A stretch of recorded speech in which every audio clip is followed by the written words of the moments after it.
For the past 6-7 years, I've been on this desperate hunt for a MIDI controller that had exactly the features I needed with no other bells and whistles attached to it. So what I ended up doing was buy as many controllers as I could and test them to finally settle on one that was basically the closest compromise. What I've learned during this process is that most MIDI controllers out there are basically designed with as many musicians' needs in mind as possible. They are made for beat makers, pop producers, for live performer, and so I kind of lost my hope to find a unit that was actually designed for my end use in mind. What I needed was a MIDI controller that had no fuss, no fancy stuff, just faders. So up until now, I've been using the Icon Platform M+. And those of you that are familiar with the Icon's product, they're pretty nice products. They are priced in a fairly mid-high range in the market, and they do deliver quite an extensive array of features. However, there was one problem that I started having with the M+, which was the spacing in between faders. That spacing was causing me issues, mostly because I tend to use between 2 and 3 faders at any given time, and that kind of workflow require me to travel very long distances with my relatively short fingers. So after a while, I started developing some wrist pains and some tendons pain, and I could feel that stress on my muscles and on my tendons, especially after 6-7 hours of constant work.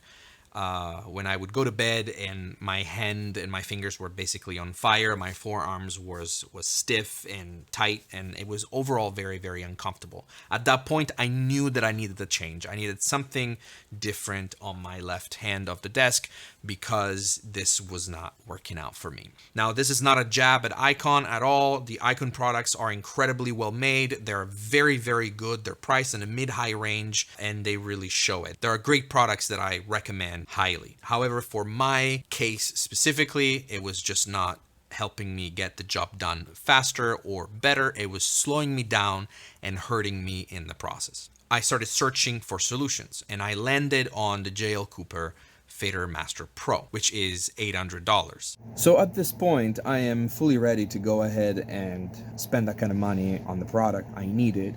And so I make a post on one of my Facebook groups asking everyone's their experience with the JL Cooper. Is it worth it? Is it good? Do you love it? Do you hate it? The comment section exploded, and the general consensus was it's great, it's awesome, love it. Some people said it's super overpriced, but it is very high quality. And so I was a little emboldened by that, and I was literally ready. I was on the B&H page, ready to drop that kind of money on a fader unit. But then a guy comments and leaves a link that leads to an Etsy page of all places. And I check it out, and this guy said, hey, check this out.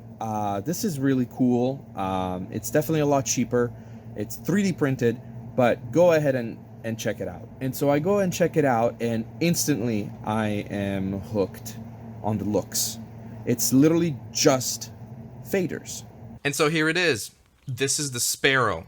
There are a lot of things that I do like about this unit, but let's talk about the build quality a little bit. This is all 3D printed material. The colors are customizable.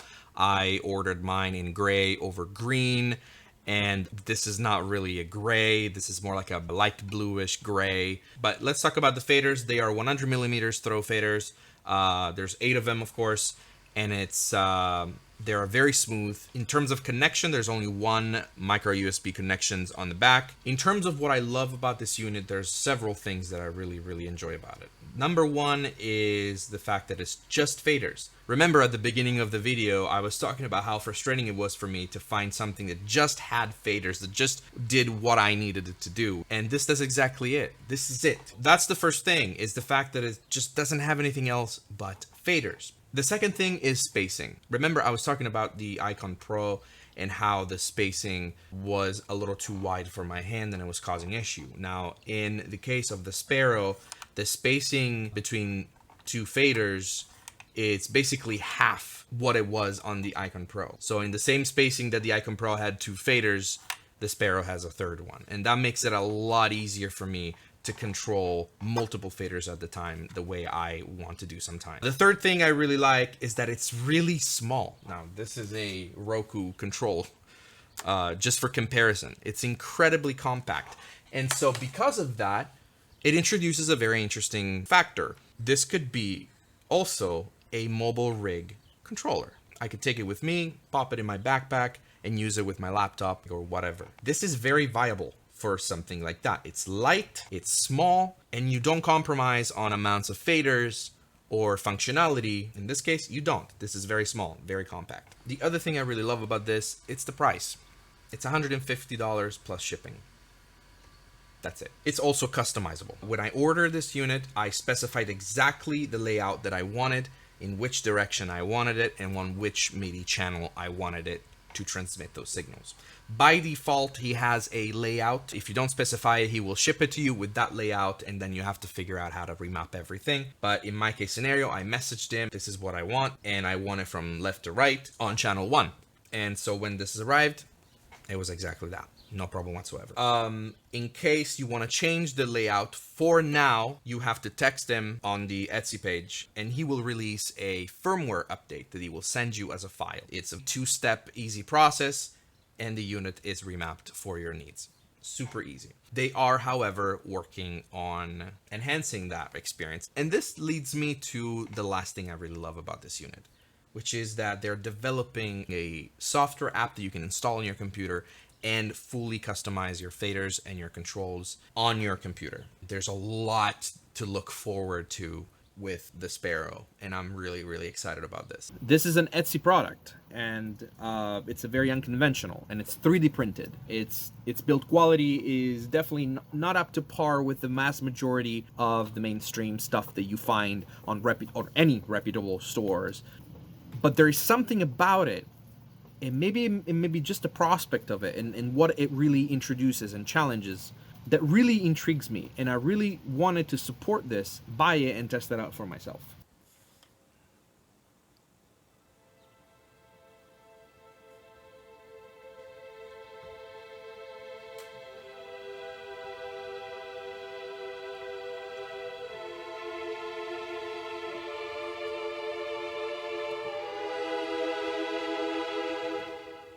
Okay, so let's do a actual visual test here.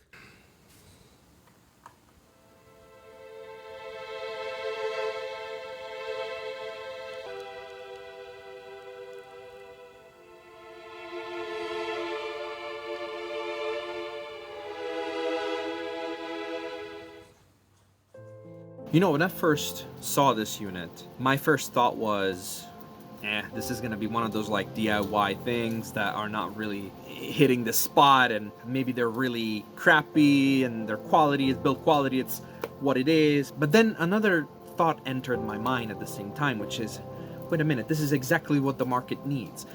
This is exactly what us media composers need to push. We really need to give the voice and amplify the voice to these smaller manufacturers that are trying to make gear specifically with us in mind, especially in the MIDI controller realm, where manufacturers really are trying to figure out what we all need. And so because of that, they make this jack of all trade unit that does everything, forgetting that it's the master of something that we need. It's this specific, bespoke, one thing done really well type of controller and type of unit that we need. We have that in many other areas of our industry. I just can't figure out why it's not happening in the MIDI controller market yet. And I think that this is exactly what the Sparrow is doing. It's bringing on the market a unit that does one thing, and it does it really well.